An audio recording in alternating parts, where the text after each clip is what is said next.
আগামীতে যদি জাতীয় ঐক্যমতের সরকার হয়, ইসলামী সরকার হয়, কোরআনের পার্লামেন্ট হয়, ওখানে সংবিধানে সংযোজন করতে হবে আল্লাহ সমস্ত ক্ষমতার মালিক। আপনারা কি একমত?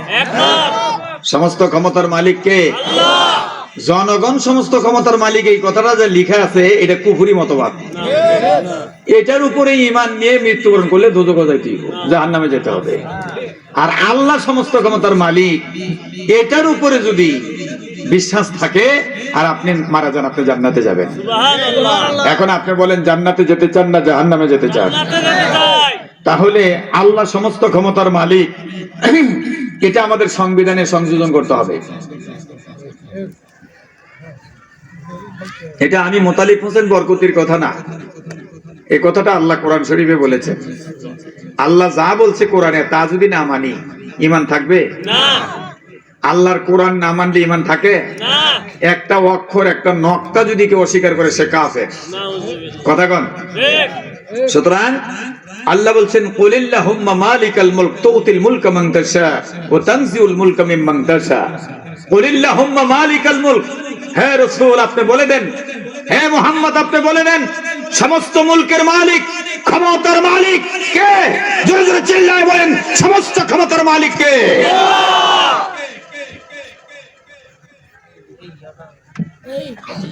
আমার ভাইয়েরা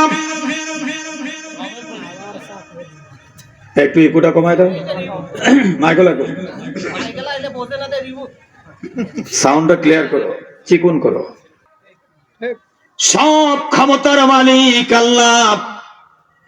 আগামী পার্লামেন্টে বুক ফুলিয়ে দাঁড়িয়ে এই বক্তব্য যারা দেবে, যারা বলবে আল্লাহ সমস্ত ক্ষমতার মালিক, এই দেশের 90% মুসলমান আমরা তাদের সাথে আছি।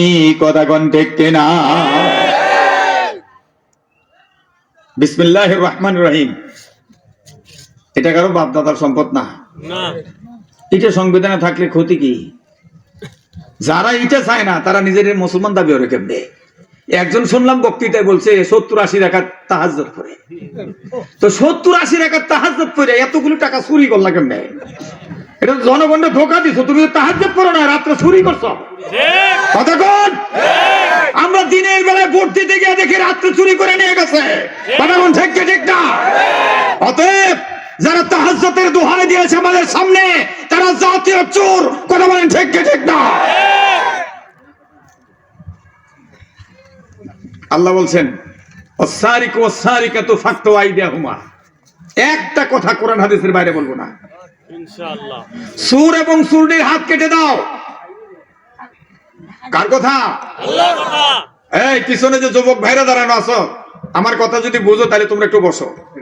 বাবারা বসো, আমি দোয়া করবো আল্লাহ যেন জান্নাতে হাসান হোসেনের সাথে তোমাদেরকে দেয়। আমিন। এই যুবকরা তো জান্নাতের সর্দার হবে নাকি? হ্যাঁ, বুড়া মানুষ একটাও জান্নাতে যেতে পারবে না। সব যুবকরা জান্নাতে যাবে, তো যুবকরা দাঁড়ায় থাকলে হবে? আল্লাহ তাআলা যুবকদেরকে বসার তৌফিক দিন। আমিন। আস-সারিকু ওয়াস-সারিকাতু ফাকতু আইদিয়াহুমা। কার কথা? আল্লাহর কথা। আল্লাহ বলছেন সূর এবং সূরনির হাত কেটে দাও। তাহলে বাংলাদেশ থেকে প্রতি বছর $17 মিলিয়ন চুরি করেছে। 16.5 বছরে কত শত কোটি মিলিয়ন ডলার হয় একটা অঙ্ক করেন। এরকম 85টা পদ্মা সেতু বানানো যেত যেই টাকা চুরি হয়েছে বাংলাদেশ থেকে। আমাদেরকে কত ভয় দেখাইছে, পদ্মা সেতু উঠে টুস করে ফালাই দিব, ফালাই দিয়া 2টা সুগন্ধা তারপরে তুলবো। যে বেটারে ফালানোর কথা কইছে এই বেটায় অনেক দেশ চালায়। আল্লাহর কি ক্ষমতা! আল্লাহ কয় আমি যারে খুশি তারে ক্ষমতা দেই, যার কাছ থেকে খুশি ক্ষমতা কাইটা দেই। কথা কয় না? হ্যাঁ, কলেজ ইউনিভার্সিটির ছাত্রগুলি নামাজ পড়ে টাকনোর উপরে কাপড় পরে, অপরাধ কয়টা তো শিবির করে। হ্যাঁ, এটা ধরে নিয়ে গেছে, বাসাতে জানে না, গুম হয়েছে, পুলিশ স্বীকার করে না, অ্যারেস্ট হয়েছে। কয়দিন পরে হাঁটুতে পিস্তল ঠেকায় গুলি করে এই পা অচল করে দিয়েছে।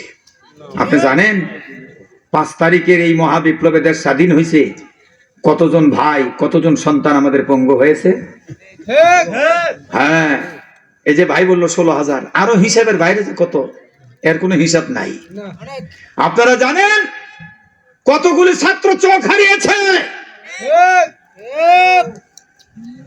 আজকে দিল্লি থেকে হুঙ্কার দেয়, দিল্লির চোখ রাঙানিত হুঙ্কারে এদেশের শাহজালালের উত্তরসূরিরা ভয় পায় না। কথা বলেন ঠিক কি ঠিক না? আমরা জানিয়ে দিতে চাই, 1971 স্বাধীন করেছি, আবার 2024 36 জুলাই 5 আগস্ট দেশ স্বাধীন হয়েছে। এই স্বাধীনতা ধরে রাখার জন্য যদি আরো জীবন দিতে হয়, বাংলাদেশের মুসলমান প্রস্তুত আছে। নীলফামারীর মুসলমান হাত উঁচু করে বলতে হবে, স্বাধীনতা রক্ষার জন্য জীবন দেওয়ার জন্য তৈরি কিনা? কারা কারা রাজি? হাত তুলে দেখাও মুসলমান।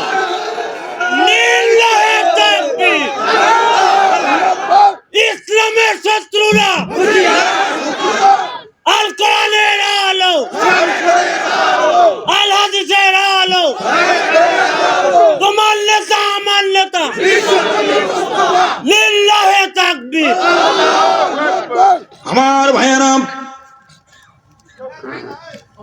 আজ যারা আমার জাতির উপর ঋণের বোঝা চাপিয়ে দিয়েছে, তাদেরকে ধরে আদালতের মাধ্যমে তাদের চুরিটা প্রমাণিত করে চোর সাব্যস্ত করে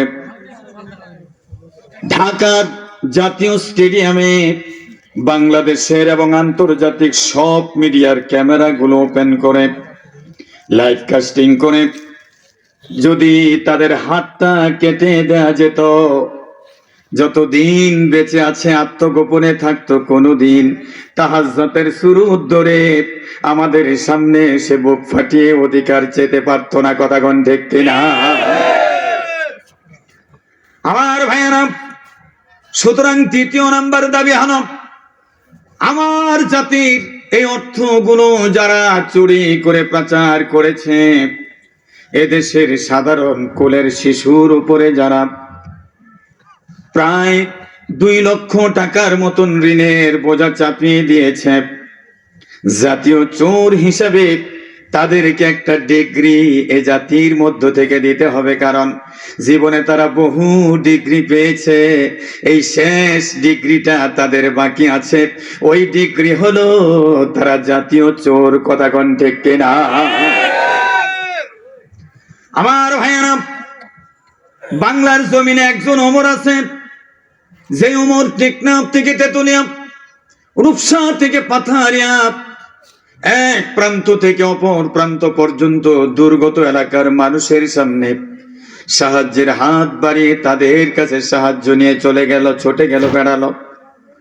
বৈষম্য বিরোধী ছাত্র আন্দোলনে যারা শহীদ হয়েছে, বিভিন্ন জেলা উপজেলা লিস্টি করে শহীদ পরিবারকে 2 লক্ষ করে টাকা দিয়েছে।